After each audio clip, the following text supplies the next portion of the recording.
कल हमने कुंडलिनी शक्ति साधना किस तरह से करें और उससे पहले दिन धर्म का क्या क्या तात्पर्य है उसके ऊपर चर्चा की। उससे पहले भी हमने लगभग 40 दिन से ज्यादा दिन 40 एपिसोड में तरह तरह विषयों के ऊपर बात की।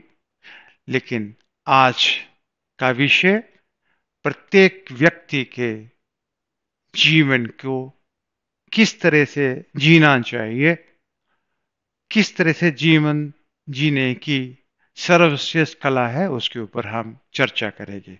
जीवन जीने की कला।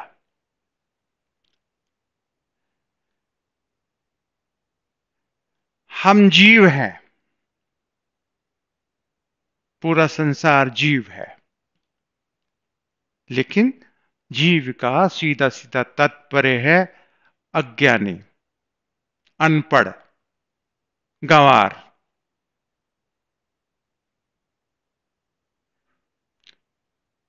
जो हो सकता है कि स्कूल गया हो, कॉलेज गया हो, यूनिवर्सिटी भी गया ग्रेजुएशन की डिग्री भी हो, पोस्ट ग्रेजुएशन भी हो सकता है वो पीएचडी भी हो, लेकिन उसको अपने स्वयं का सही सही ज्ञान नहीं है कि वो कौन है। तब हम उसको भी हम अज्ञानी ही कहेंगे। ज्ञानी तभी बनता है जब तक उसको अपने बारे में सही सही ज्ञान हो जाए। और जब तक आपका ज्ञान होता नहीं है तब तक जीवन को सर्वश्रेष्ठ स्थिति के तरीके से जिया नहीं जा सकता। जीवन के चारों पुरुषार्थ, धर्म, अर्थ, काम और मोक्ष, चारों पुरुषार्थों को पूरी सफलता के साथ पूर्णता के साथ प्राप्त नहीं किया जा सकता।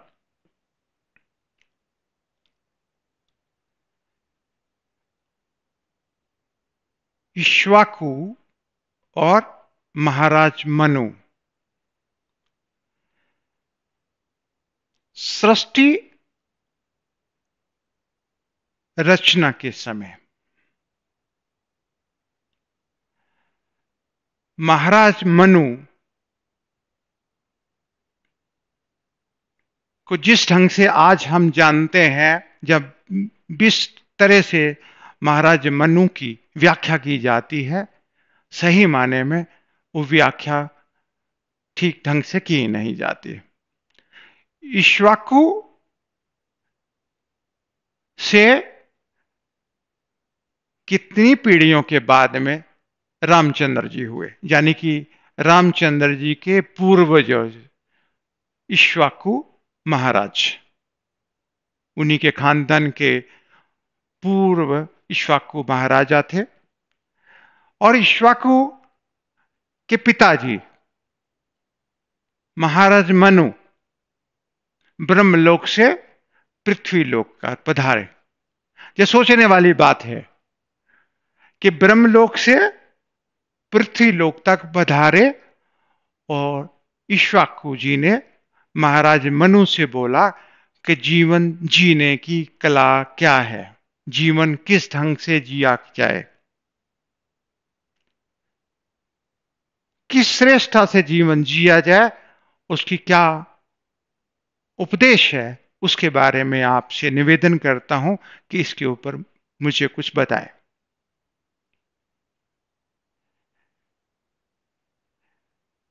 पहले के प्रवचनों के बीच में हमने सिद्धाश्रम के बारे में बात की थी कि सिद्धाश्रम में बहुत सारे ऐसे योगी, महर्षि, सिद्ध पुरुष हैं जो अन्य लोकों में आते जाते हैं, और वो सिद्धाश्रम इसी धरती का हिस्सा है।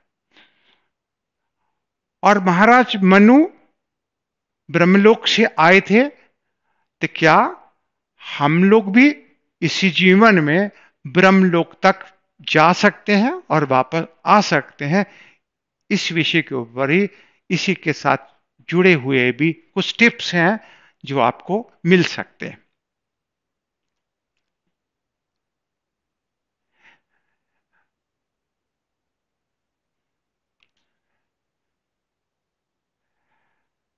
महाराज मनु जी कहते हैं कि सबसे पहले तो प्रत्येक जीव को अपना सही सही ज्ञान होना चाहिए कि वो कौन है। लेकिन ये ज्ञान बहुत विशेष है। जब तक उसको स्वयं को जानने की जिज्ञासा नहीं है और अपने गुरु के प्रति वो श्रद्धावान नहीं है, तब तक इस विषय के बारे में नहीं जाना जा सकता। जब तक जिज्ञासा ना हो और श्रद्धावान ना हो, तब तक इस विशेष विषय के बारे में जानकारी नहीं मिल सकती।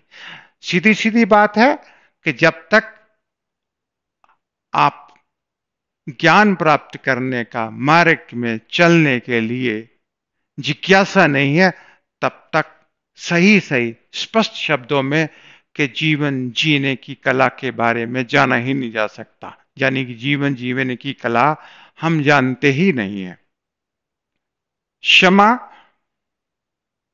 सरलता, दया, शांति, उस सत्य को जानने की तीव्र इच्छा, ये एक जानने का एक आधार होना चाहिए कि मेरा किसी से कोई वैर नहीं है, सबको क्षमा कर दिया जाए। जब तक हम अपने मन में मन मटाव रहेंगे, तब तक भी इस शिक्षा की प्राप्ति नहीं की जा सकती है। सबसे पहले तो क्षमा ही सर्वश्रेष्ठ अस्त्र है इसको जानने का। सरलता, दया, शांति, तुष्टि, संतुष्टि और सत्य को, सत्य क्या? स्वयं को, अपनी आत्मा को जानने की तीव्र इच्छा, यही एक आधार एक होना चाहिए। तभी हम इस जीवन जीने की कला के मार्ग के ऊपर हम प्रशस्त हो सकते हैं। मैं शरीर नहीं हूं, मैं आत्मा हूं। शरीर तो जन्म लेता है, बाल्यपन, युवा, ग्रस्त, वृद्धावस्था और मृत्यु को प्राप्त कर लेता है। मैं शरीर नहीं हूं, मैं आत्मा हूं और मैं अजर और अमर हूं। मेरा ना जन्म हुआ है और ना ही मेरी कभी मृत्यु होती है। इसीलिए पहले दिन से ही कि मैं शरीर नहीं हूं, आत्मा हूं।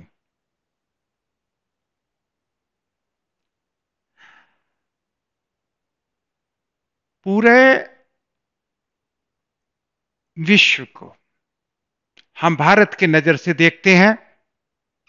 ब्राह्मण, क्षत्रिय, वैश्य, शूद्र, इसकी जो जाति है, इसकी पाति है, ये हिंदू है, जो मुसलमान है, जो सिख है, ना ईसाई है, ये भारतीय है, जो पाकिस्तानी है, जो बांग्लादेशी है, जो अमेरिकन है। आत्मा ना ब्राह्मण है, ना क्षत्रिय है, ना वैश्य है, ना ही शूद्र है।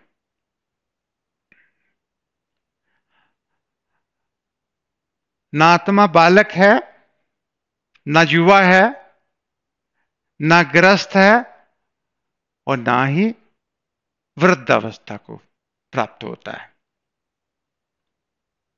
हमेशा ही चिरजौवनवान बनने का ये मूल मंत्र है कि मैं शरीर नहीं हूं, आत्मा हूं।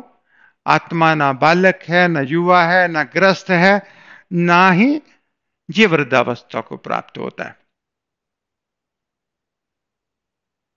ना इसकी जाति है, ना कोई पाति है, ना इसका जो मानसिक विकार धर्म समूह बने, मैं वो भी नहीं हूं। तो ये एक मूल मंत्र है जीवन जीने की कला को और ज्ञान को प्राप्त करने का जो सही मार्ग है। आत्मा ही ईश्वर है और आत्मा ही परब्रह्म परमात्मा है।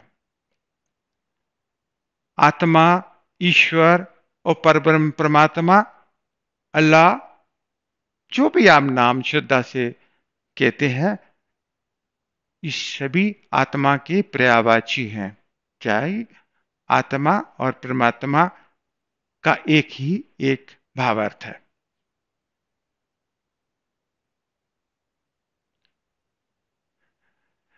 तुरंत सुखी होने का उपाय, यदि शरीर से पृथक होकर आत्मा में स्थिर हो जाया जाए तो हम तुरंत सुखी, शांत और संपन्न हो सकते हैं।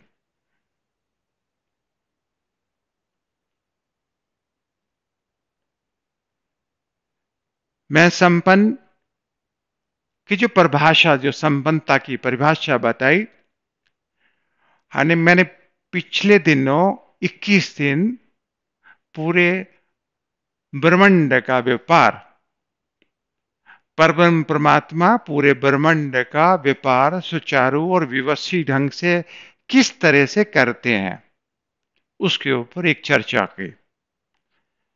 क्या अध्यात्म का सफर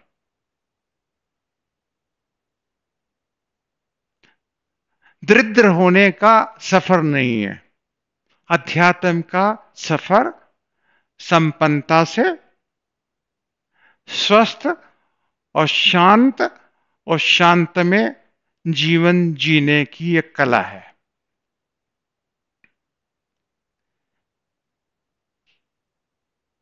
आत्मा का या परमात्मा का या ईश्वर का पूजन ध्यान द्वारा अपने शरीर से पृथक होकर आत्मा में स्थिर हो जाए तो हम तुरंत सुखी, शांत और संपन्न हो सकते हैं। ऐसा ही इक्ष्वाकु जी को महाराज मनु ने प्रवचन दिया। ऐसा ही मिलता जुलता प्रवचन वशिष्ठ जी ने रामचंद्र जी को दिया। मेरे गुरु जी ने मेरे को दिया, मेरे गुरु जी के गुरु जी ने उनको दिया। जी ऋषि परंपरा से गुरुओं को, शिष्य को इसी तरह के संदेश दिए जाते हैं कि किस तरह से जीवन जीने की एक कला है।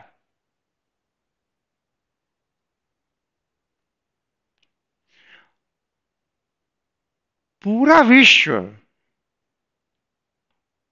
जो इतनी संख्या में लगता है, करोड़ों अरबों लोग जितने भी नजर आते हैं,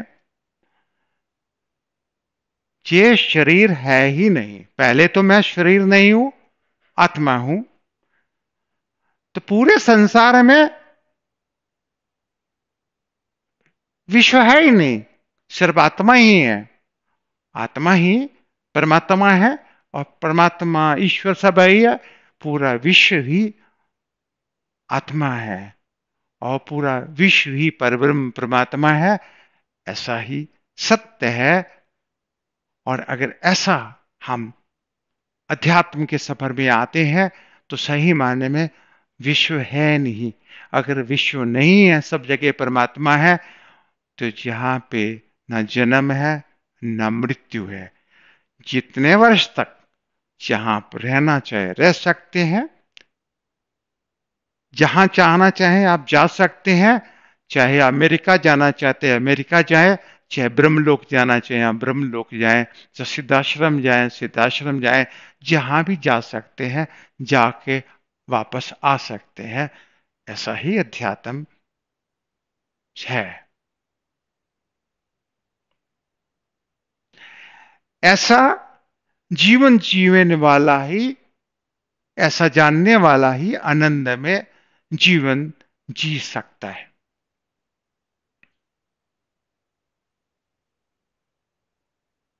ब्रह्मानंदम परम सुखदम केवलम ज्ञानमूर्तम द्वंद्वतीतं गगन सदस्यम तत्तमक्षलक्ष्यम एक नित्यं विमलमचलम सर्वधीक्षासीभूतम भावतीतं त्रिगुणरहितं सद्गुरुं तम नमामि।